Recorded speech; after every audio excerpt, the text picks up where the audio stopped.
Freedom is never more than one generation away from extinction. You and I have a rendezvous with destiny. You know what time it is, so sit back and get ready for the Stafford Voice, your dose of conservative in a world of liberal. 3, 2, 1.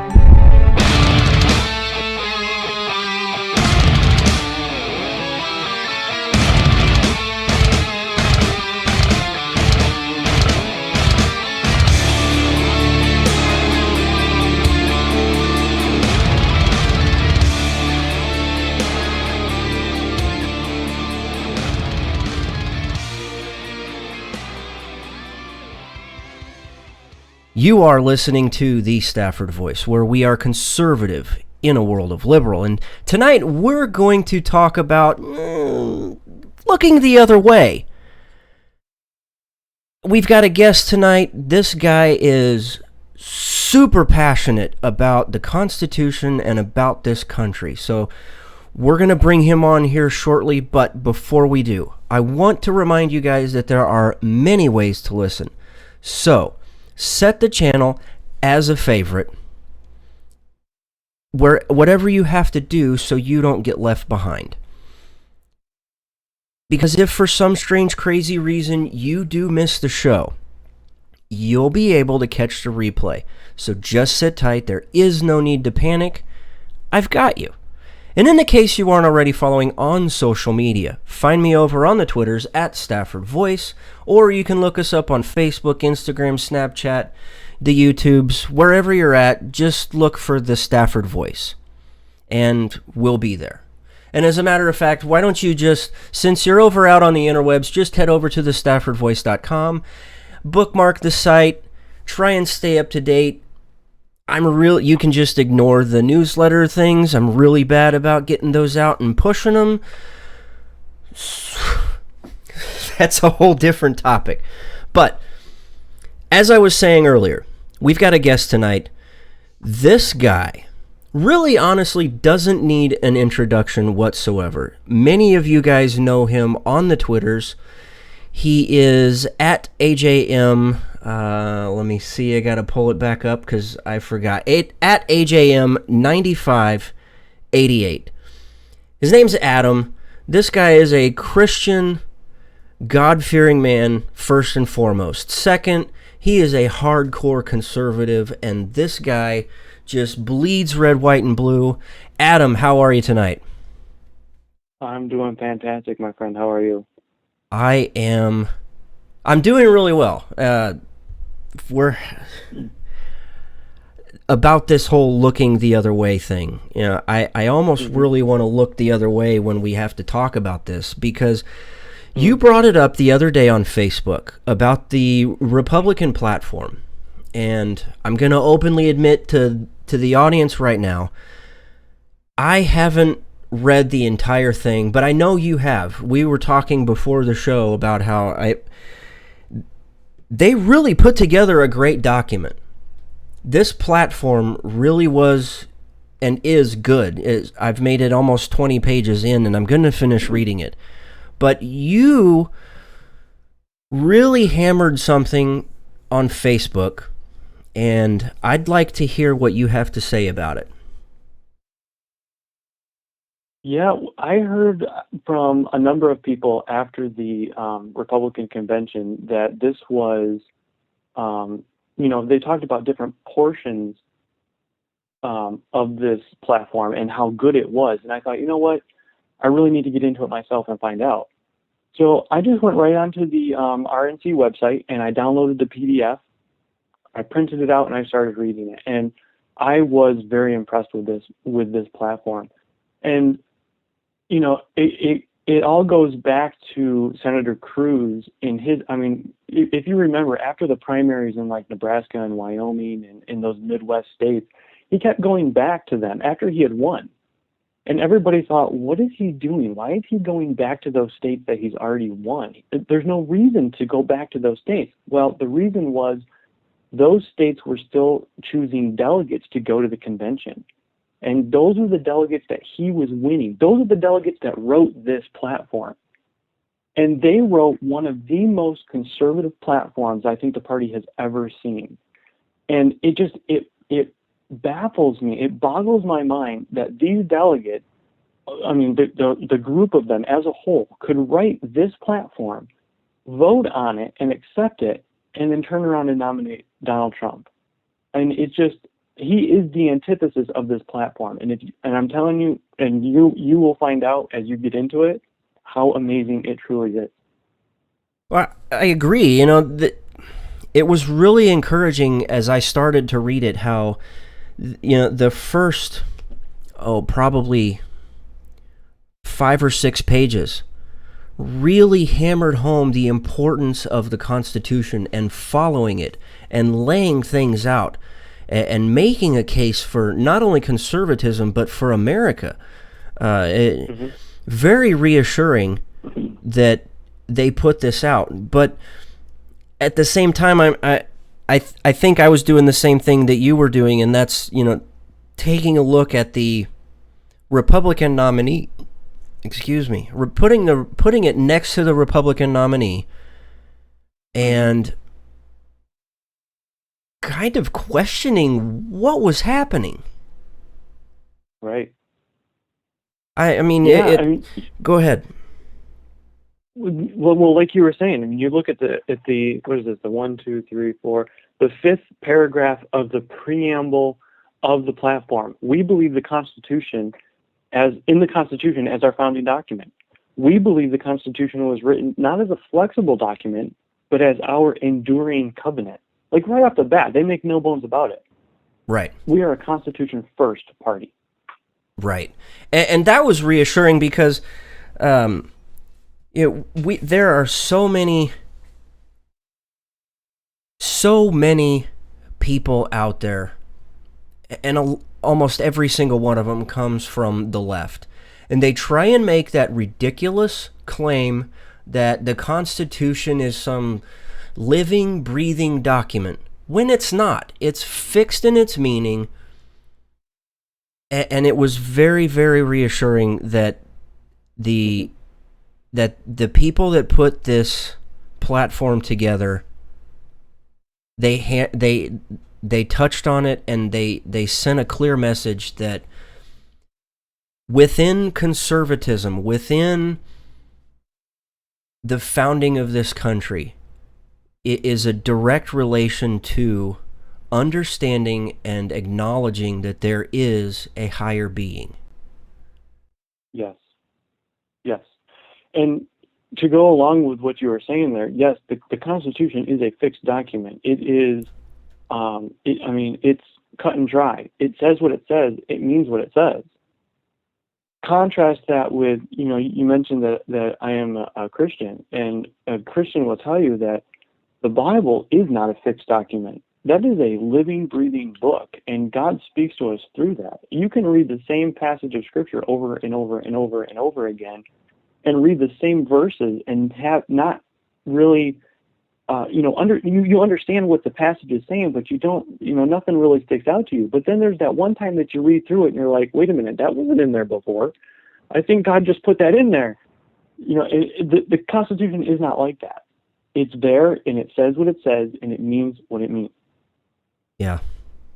I totally agree. I mean, and to go a little farther into what they were laying out was touching on even judicial power and going back to the founding of this country and saying, look, these judges shouldn't have that much power, and yet we impose that, and we kind of do it to ourselves by thinking and putting these guys and gals up on such a high pedestal that we allow it to happen.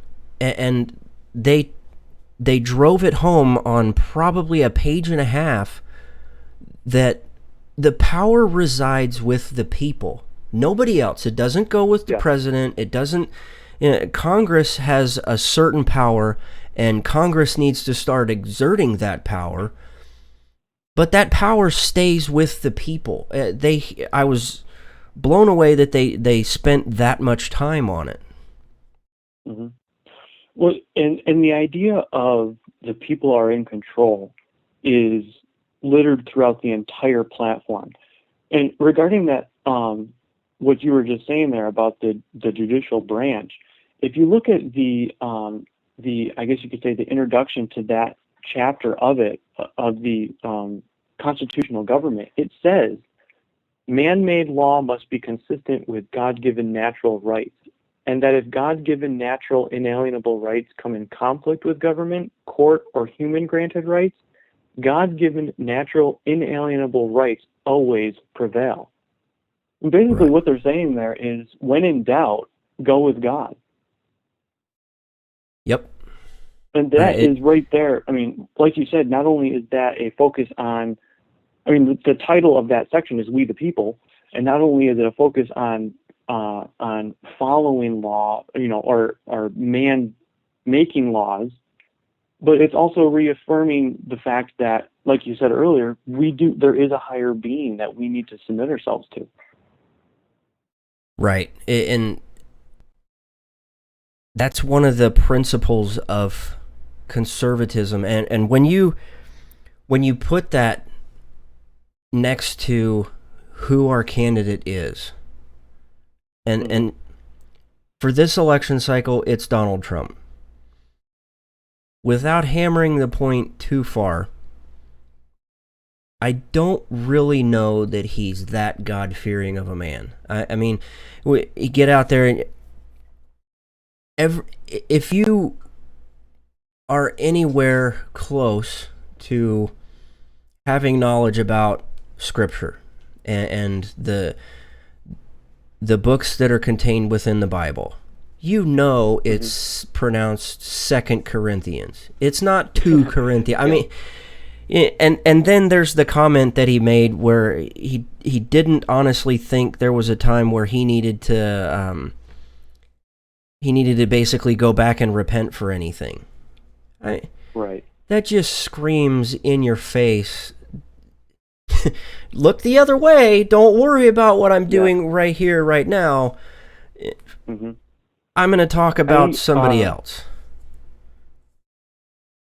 Go ahead. I wrote occasionally I write for my friend Jared's blog. If anybody has checked it out, it's nighticus.com. And I can throw up a link if anybody wants to see it. But I wrote an article on some reasons why I couldn't vote for Donald Trump, and one of them was, like you had mentioned, the fake Christianity. And you see how he says how he's proud to be a Christian, but all throughout the scriptures, I use the Apostle Paul as an example. I mean, you look throughout his ministry, and the more mature of a Christian that he got, the closer to God that he got, the more he hated himself. And he was very humble about it. He said that God sent him to sinners, of whom I am chief. He's saying, I'm the biggest sinner there is here, and God's sending me to go talk to you. And he said, I have to die to myself daily so that I can serve God. So I think it's I don't know, paradoxical, I guess, to say that you're a proud Christian, whereas in reality, the better the Christian you are, the more humble you become, because you realize just exactly what you are in the sight of God. Right, and you realize just how imperfect you are. It's right. But when you take, and we've talked about this before. Many shows we've discussed how narcissistic Trump is, and Hillary's the same way. Oh yeah. A lot of them in Washington are, and that for the most part, that's one of the reasons why they want to be in office, because they want power, they want to promote themselves. But you look at Donald Trump, and he's so narcissistic and so stuck on himself that the last thing he would ever want to do would be submit to someone that he sees as a lesser than him. Because I think a lot of the people back then thought that they were when Christ walked the earth, that they were higher than him. Here he was, just a lowly person, humble beyond his means. I mean, the guy can walk on water. He can turn water into wine. And everybody else wants to promote themselves. I don't think Donald Trump would be willing to submit himself to true and honest Christianity. I mean, it is hard. It is hard to focus your life on Christ and try to be a good Christian. You fail every day. It's true. I just, again, I was, we kind of got a little off topic and got a, hopefully we didn't scare our audience away tonight, but you know, took a bunny trail there. Yeah, that's okay. But let's get back to the platform. What really stood out to you that really got you boiling? That got me boiling? Oh, well, I'll tell you, the one thing that really got me is there's a whole section in that they wrote in here about Native Americans. And I've had my Twitter rants in the past about this, and I don't know. I know I've talked to some friends on the West Coast, and I don't know how it is for you where you live, but we have issues with Native Americans here all the time. Specifically, you know, they buy land that is off of the reservation, and then they claim it as reservation, and then they demand to have the same tax-free from the government rights on that land as well as everything else. And I don't know as if, like I said, I don't know as if people out west who don't necessarily have to deal with this problem can fully grasp and understand this section of the platform. But there's a whole section that says they basically want to set up Native Americans as their own separate form of nation, their own separate government. They want them to have their own laws. They want them to have their own law enforcement. They want to have their own courts, their own communities, the whole nine yards. And, you know, for some people, they might think that's just all fine and dandy, but I'm looking at this and I'm thinking, this is the first step in allowing a Sharia court in the United States. Because you know that Muslims, they go into a country, Islam goes into a country, and they know the laws of that country better than its citizens do, and they will use that. And if they get a hold of this platform and say, well, look, they're letting the Indians do it, and why can't we? Why can't we set up our own Sharia court? Why can't we have our own Muslim communities? And for me, I think that's just a very dangerous grounds to be on in allowing that for the Native Americans as well. I mean, you're looking at, we just recently had a situation here where a Native American purchased some land that was not on the reservation and decided he was going to set up a smoke shop. And he demanded that it be tax-free. Well, long story short, they ended up arresting him on a separate charge of something else that he had done. But his response to being arrested was, I don't have to do what you tell me because I'm a Cuga. I only answer to the federal government. And if we're going to allow them to set up their own government, their own laws, law enforcement, courts, and everything else, I'm just saying that's dangerous grounds to be on. It's a dangerous precedent to set. I would agree. Again, I haven't made it to that point, but I have a feeling when I do, that it'll be known. But I really want to encourage our listeners to go out and read the Republican platform. Do you, and I want to challenge the listeners, do you really align yourself with what the party has laid out as saying this is who we are and this is what we're going to fight for. Because they lay out a lot of things that they say they want to fight for. But who out there is going to uphold it? Who out there is going to hold their feet to the fire and say, look, this is what you said that you were going to do. This is what you said you stood for. And now you're doing this.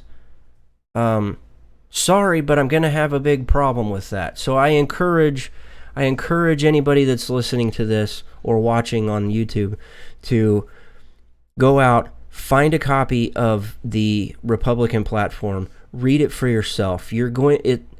So far, it is a fantastic read. I've only made it about a third of the way in, and so far, I am very pleased. But you're going to be slightly frustrated when you compare it to our nominees. So. Absolutely. And let me add something to that. If you have a copy of the Constitution, have it next to the platform when you're reading it, because there are several times that they reference specific things in the Constitution. They don't necessarily quote it, but they reference it, and it's good to have it next to you so that you can look it up. I did that. It was a major help. And I would also say, get yourself a pen or a pencil. Underline, circle, highlight, and make notes. That's what I did. I mean, I went through this platform, and there are specific references to things that Governor Walker has done in Wisconsin. There are specific references to things of Senator Cruz from his time in Washington, and if anybody has read his book, you will easily pick up on it. And there's also a section that probably isn't going to be known to most people, but me being from New York, my congressman, John Katko, there's a whole section in this platform on domestic abuse and heroin addiction. Those are two things that he has picked up and has been really championing those issues in Congress and really doing a great work with it. And there was another section that referred to in the Second Amendment rights. There was a section about that I referenced here in New York State. We have what the governor calls the SAFE Act, but we on the right call the Unsafe Act. And I think this was kind of a jab at that, where it talks about we support constitutional carry states and salute the states that have passed them, and we oppose ill-conceived laws that would restrict magazine capacity or ban the sale of the most popular and common modern rifle. The governor was in such a hurry to pass the SAFE Act that they forgot to put a provision in it for police and military. They had to go back and write an amendment to the bill so that our law enforcement and military in the state could carry these weapons.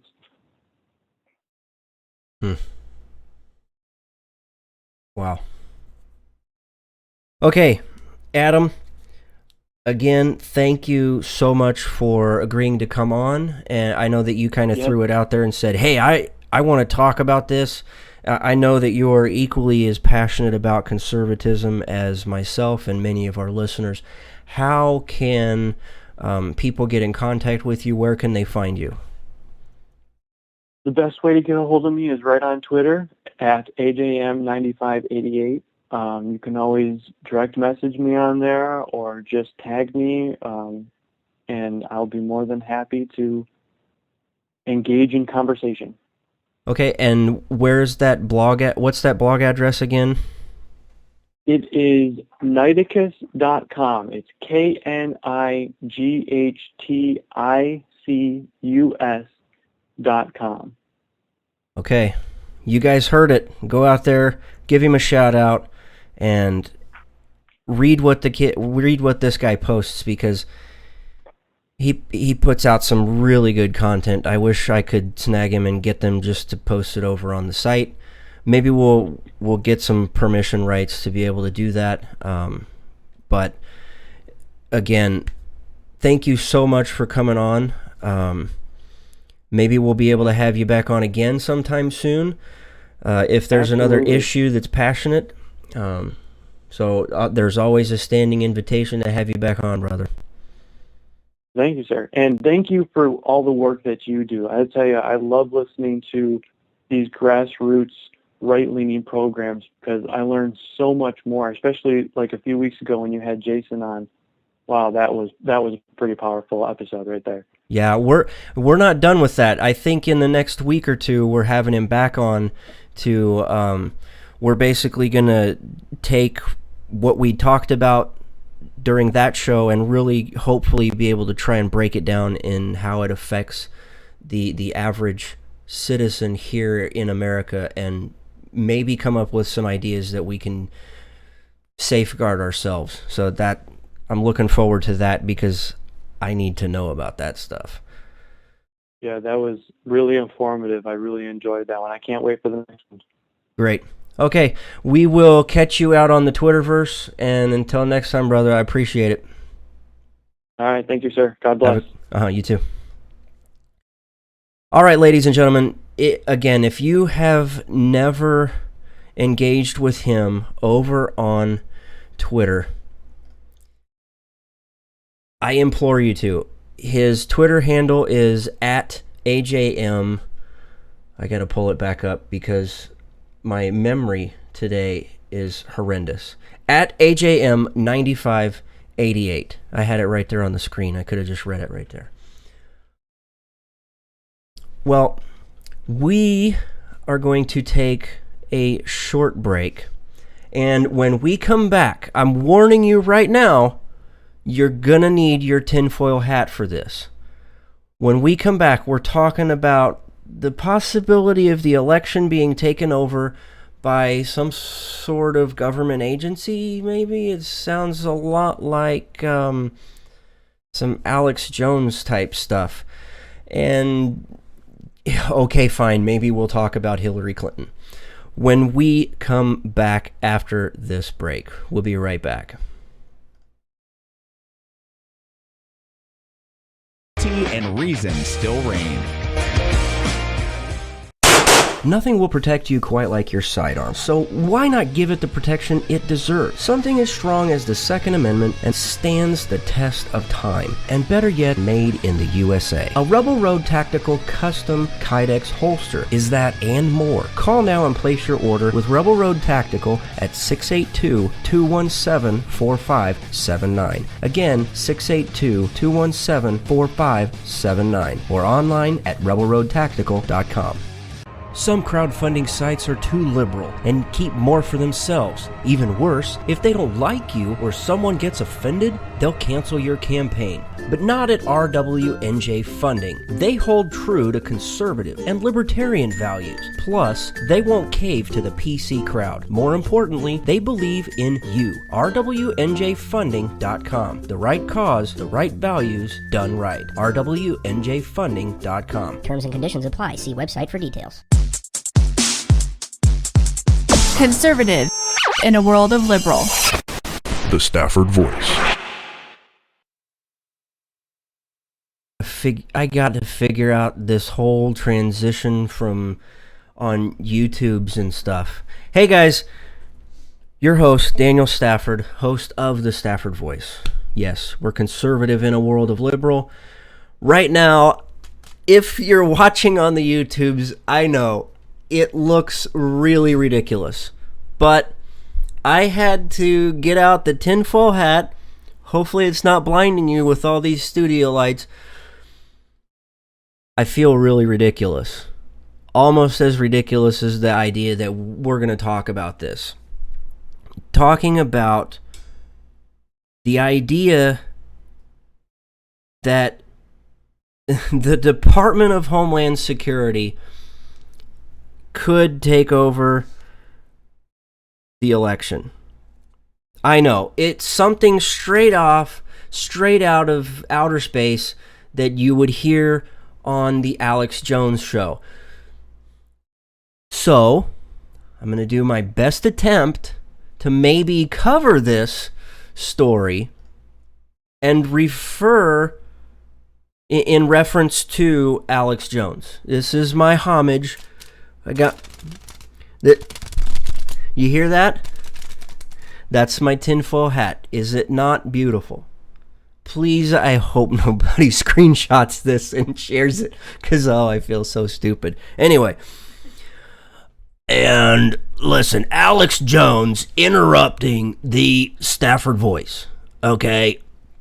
And I just want to talk about this. I've got it right here on paper, ladies and gentlemen. It's right here in front of me. If I had an overhead camera, I would be able to show you this.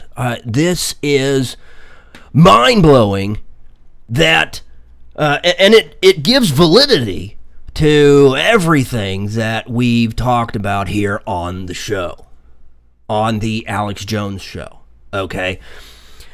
And it plays right into the global New World Order wanting to take over America and infiltrate from within.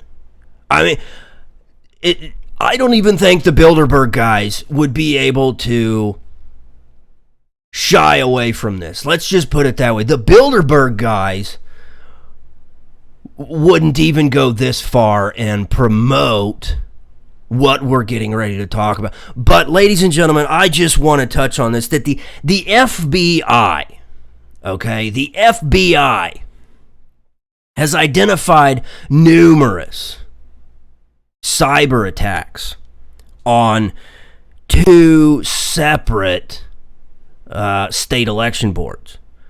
And this really alarms me, ladies and gentlemen. Okay, I can't do the Alex Jones anymore. It's... wow. Sorry if that was complete... but if that was just completely mind-numbing. But in all honesty, this is something that really did stand out. When I came across this story about a week and a half ago, it really did kind of concern me that the Department of Homeland Security is considering declaring the election a, quote, critical infrastructure. And the article that I came across quoted Homeland Security's Secretary Jeh Johnson, where he said, quote, "We should carefully consider whether our election system, our election process, is critical infrastructure like the financial sector, like the power grid." And then he goes to say, "There's a vital national interest in our election process, so I do think we need to consider whether it should be considered by my department and others critical infrastructure." So basically, the way I interpret that is... I gotta take off this stupid, ridiculous tinfoil hat. We'll set that off to the side. The way I interpret that, and I see that, is when he says that we need to look at this as though it's critical infrastructure like the financial sector and like the power grid, that the government wants this ability to be able to flip a switch on anything. The internet, for instance. They want to be able to flip a switch and say whether we can do this or do that. They want to be able to have a switch, or at least a hand in the cookie jar, with the financial sector. I mean, we saw that with Fannie Mae and Freddie Mac years ago, and how these banks were too big to fail. So we have to do something. So the government steps in, and now it's critical infrastructure that the government is going to be able to have their hands in. Absolutely not. As corrupt as our government is, this is one of the stupidest things that I think they've ever tossed the idea around. Absolutely absurd. Now, it's not as trippy as Hillary Clinton trying to walk off the curb or be pushed off the curb.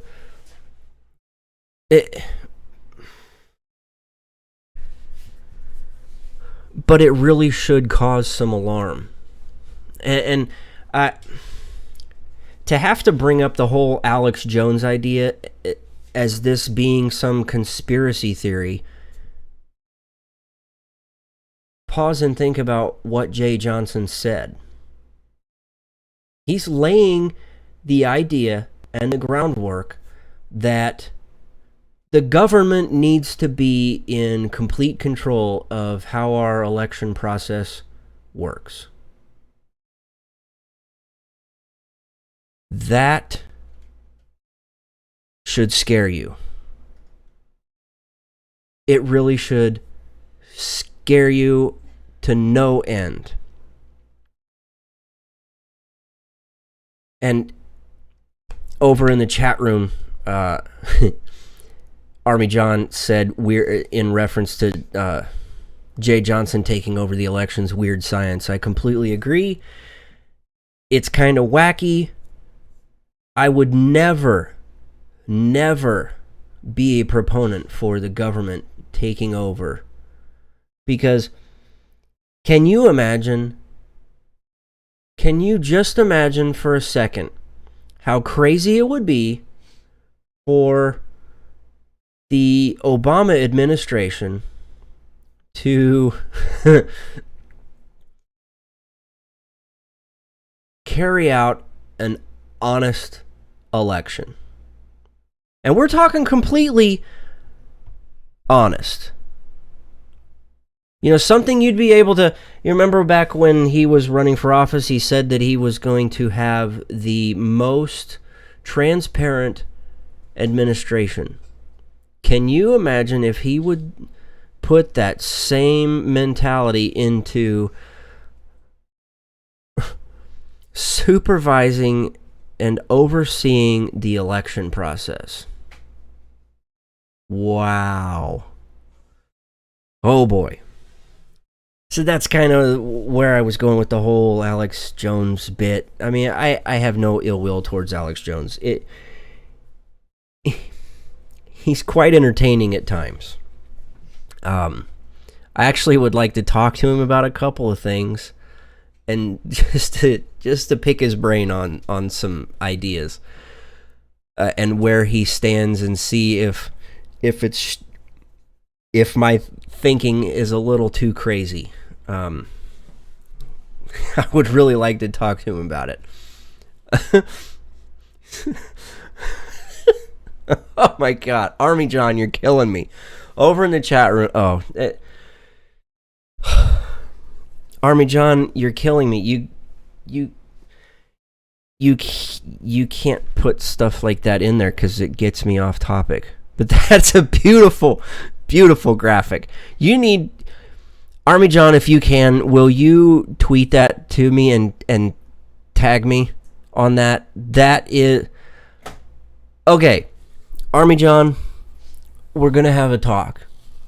I know that you're part of my accountability guy. You're part of my accountability squad. But the fact that you actually did screenshot that is beautiful. Oh, you're killing me. I may have to promote you to my humor department. Oh my God, I'm gonna have to hide those from my wife because she's gonna use them as blackmail at some point. But I tell you what, here's what we need to do. We need to completely change the direction of this show because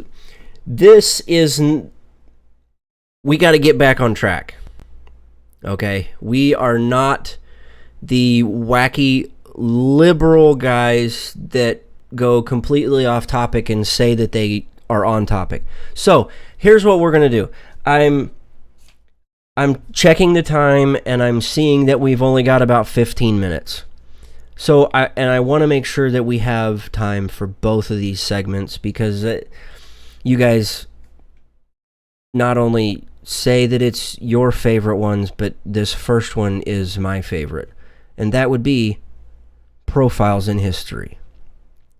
He was one of the wealthiest men in Philadelphia. And when it mattered most, he wasn't afraid to put his money where his mouth was. George Clymer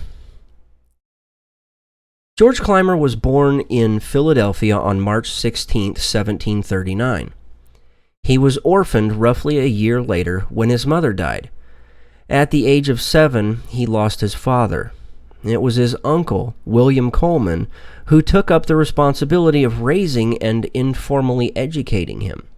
Now, Coleman was a wealthy Philadelphian merchant and friend of Benjamin Franklin, and by the time his uncle would pass away, Clymer would be made a full partner in the firm. Soon afterwards, he merged the business with Reese Meredith's to form the firm Meredith and Clymer. The merger didn't stop there. As a matter of fact, Clymer took it one step further, and on March 22nd, 1765, he married Meredith's daughter, Elizabeth. Together, they would have 9 children, 4 of which would die in infancy.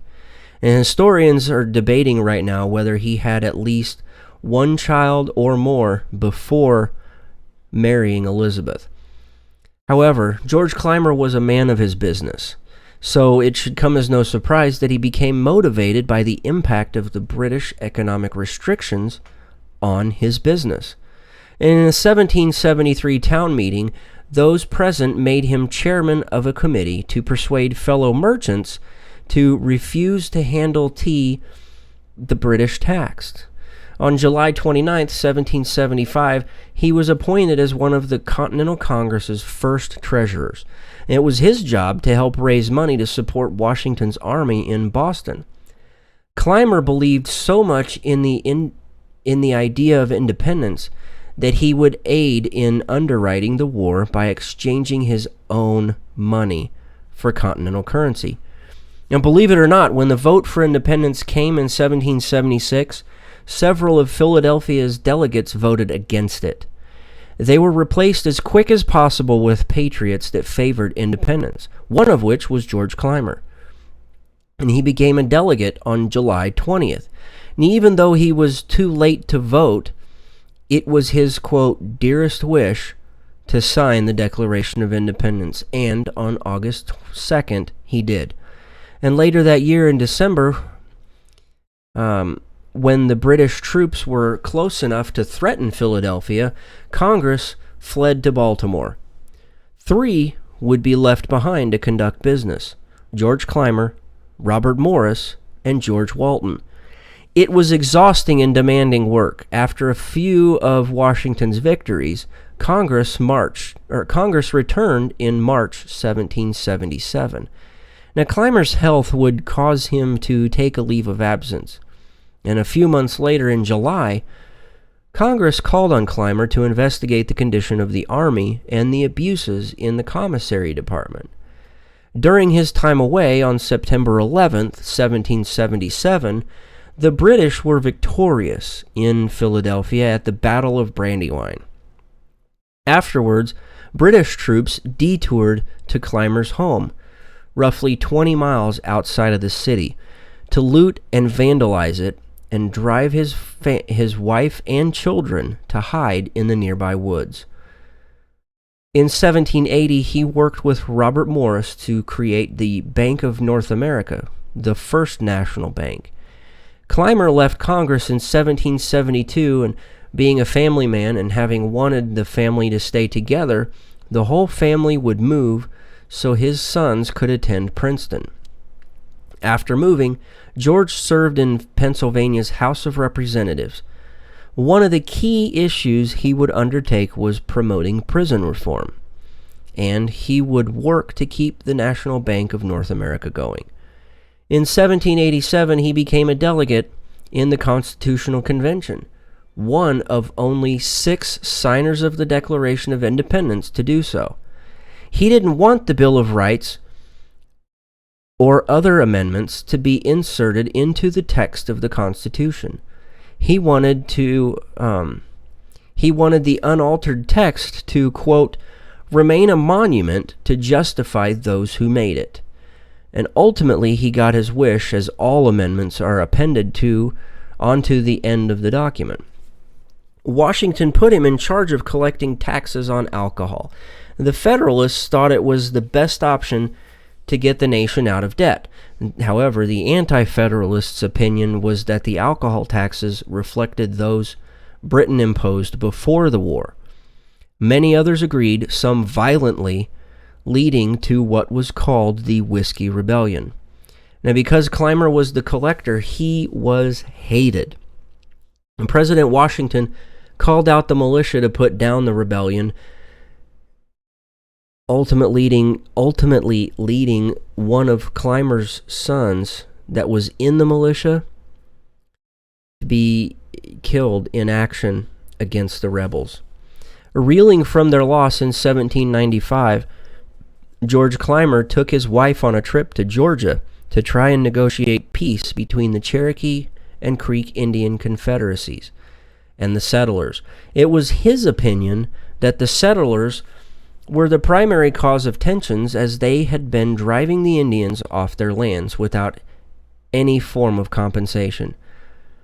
This negotiation marked the end of his public life, and in his later years he was the president of the Philadelphia Bank, as well as serving in other civic organizations. On January 23rd, 1813, George Clymer passed away in Morrisville, Pennsylvania, at the age of 73. And that is this week's Profiles in History. Talk about a guy who did more than talk the talk. He walked the walk. Clymer was one of the most wealthiest people in the area, and in order to help finance the Confederate, or not the Confederate, but to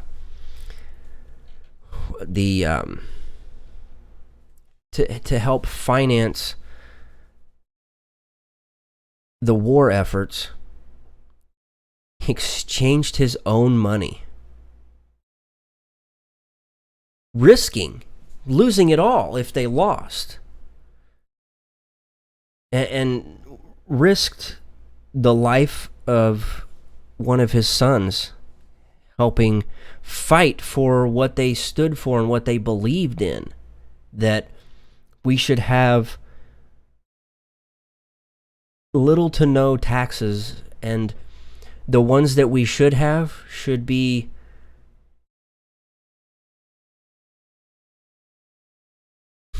they shouldn't be a burden on society. Just a fascinating person to research. Again, his name was George Clymer, for those of you that want to dig a little deeper. Checking my time, and we have enough to get this underway.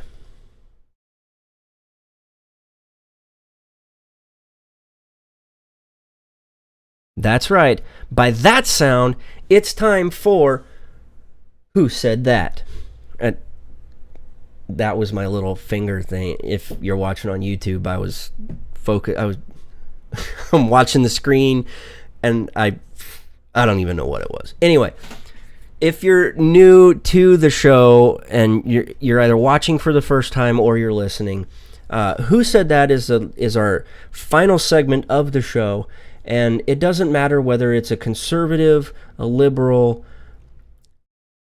a libertarian, Republican, or Democrat. It doesn't matter. If you are out there saying something so completely ridiculous, proving without a shadow of a doubt that you are stuck on stupid, yeah, well, we're just going to highlight it, and we're probably going to make fun of you. This week, I just want to shake my head in shame. This is absolutely absurd. Here, you guys judge for yourself. Check it out. rest, and you absolutely cannot get sick. This weekend, after attending a 9/11 memorial in New York, after more than a year of relentless campaigning, the Democratic presidential nominee Hillary Clinton fell ill. And these pictures have boomeranged across the world. Several hours later, the campaign revealed the former Secretary of State had been diagnosed with pneumonia on Friday. But surely this can't be a case of a human being having an off day. Nope. Like so many things, Hillary, the media are having a field day, off to the races with another debilitating case of indignant outrage. This must be another typical Clinton conspiracy to fool them with a total transparency breakdown. Talk about transparency breakdown. What about Donald Trump's tax returns? Where are they? Can't a girl have a sick day or two?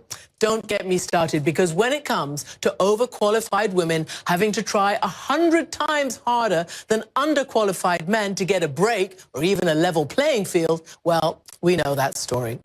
And seriously now, the 14th president of the United States, Franklin Pierce, rose to that role after earning the nickname Fainting Frank for twice collapsing in 2 battles in 1847. Who can ever forget George Bush Sr.? Okay, I'm just going to stop it right there because I can't listen to CNN's Christiane Amanpour any longer. Her fake accent is atrocious. And the idea that we have to even talk about Hillary's health goes to show that everybody cannot move forward on women's issues. I mean, this is really a slap to the face of women all around. And I mean, can a girl get a sick day? Yeah, you can have a sick day, but that lady is living a sick day every day. I'm not gonna dive deep into talking about, you gotta do the Blaine and Antoine finger. Around the world in 2 snaps. There you go, Army John. You have to admit, Army John, you thought I was too young for that. I grew up watching In Living Color. Absolutely loved the show. My favorite was Homie the Clown, because Homie don't play that. Anyway, don't get me off topic. Okay, here's the thing. I don't want to talk about Weekend at Hillary's. That was a horrendous remake of Weekend at Bernie's.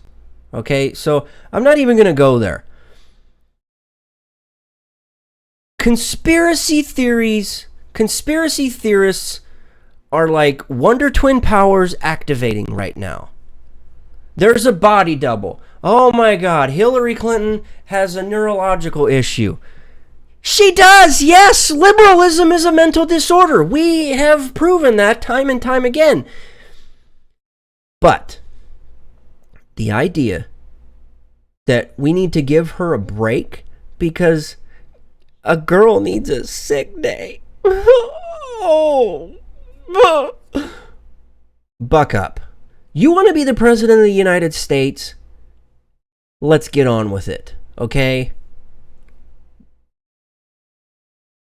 You don't have time for sick days. The American public is in dire need of a leader. Obviously, I don't think that's what we're going to find in you, but we need leadership. We need somebody that can right a lot of the issues that are in front of us right now. You know, and forgive me for getting a little off topic, but it fits. When CNN's Christiane Amanpour says to look the other way, don't look at Hillary Clinton for what she is. Turn a cheek and look the other way. That's what got us into the last 15 years of chaos. 15 years ago, on September 11th, we were proven how vulnerable we are as a nation. Everybody was taken to their knees.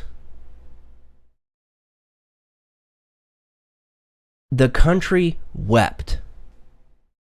The next day, on September 12th, the country was united more than ever. This country hasn't been united that strong in I don't know how many years. You probably need to go all the way back to the convention, the Constitutional Convention, or as united as they were when they were declaring their independence. For us.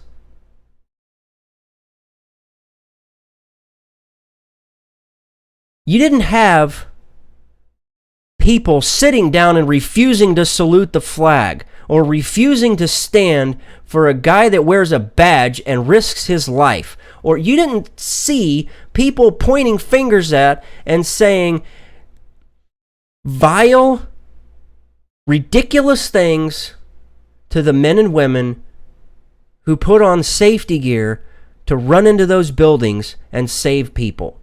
Oh, hell no. That didn't happen. We were united as a country. Everybody always says never forget when it comes time to 9/11. The thing we need to never forget is how united we were the day after. And with that, I'm done. It's too late in the evening for my blood to get boiling this much. And congratulations, bravo, Christiane Amanpour, for being this week's whack job. You've got serious issues, sister. Maybe you need to call in sick. Anyway, you know what? That's all the time we have for this week. And God willing, the Stafford Voice will be back next week. You can follow me over on the Twitters at Stafford Voice. Look me up on Facebook, Instagram, Snapchat, wherever you're at. Just search for the Stafford Voice. Be sure to subscribe over on the YouTubes so you know exactly when we go live, and you can follow our vlogs whenever we get time to get them posted and go out and do fun stuff. Email your questions, comments, or concerns to thestaffordvoice@gmail.com. Thank you so much for your time, and until next week, thanks, and God bless.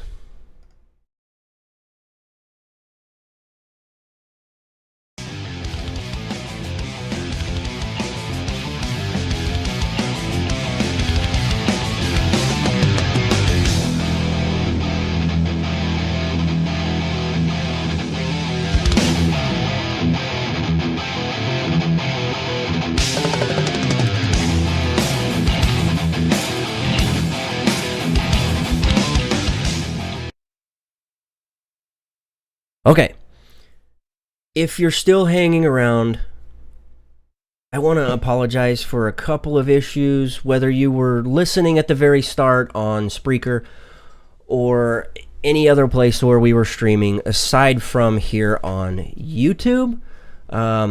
We had a technical issue, my fault, I forgot to hit the microphone button.